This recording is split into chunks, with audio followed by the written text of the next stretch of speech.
believe there will be a moment this year, Clarence, where Tony will consider a job in the NFL? I don't. I don't think, and you say his back is good, but his back is not good. And the thing about his back is it takes him a while to get ready. Even the last couple of years, it takes him a while to get that back ready to play in the playing condition.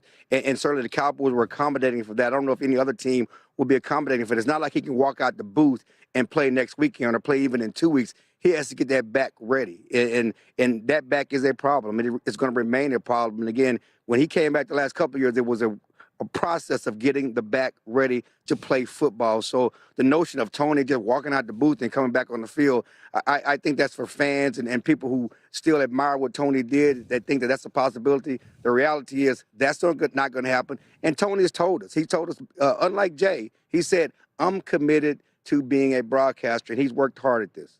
How has Dak's camp been, Clarence? You've been to so many of these camps. You've been to 20 of these. There's a lot of things we see highlights. But, Clarence, what do you make of Dak's camp? Has it been solid, spectacular? You tell us. It's been solid, and it's been solid again. But the difference is last year he came into camp as a fourth-round project, the third quarterback, fourth-round project, not expecting any of this to happen. Certainly Tony was, doing his back thing, and Kellen Moore got hurt a weekend into camp, and he was forced into the starting job. This year, he's come in. He's the man. He's the face of the franchise. He's running this team. He's the leader of this team. He has a bigger, larger grasp of the offense. He's allowed to make checks at the line of scrimmage. He's more comfortable running this team in his second year, and that's what you'll see. And certainly, we talk about Zeke being out.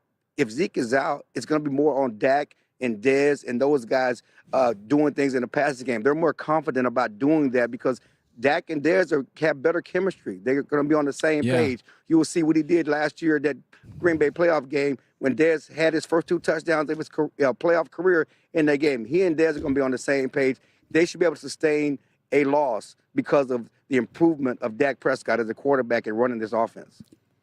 Clarence Hill, Fort Worth Star-Telegram, beat writer for 20 years. Thanks for coming on The Herd, man. Thank you. 2 playoff wins in those 20 years.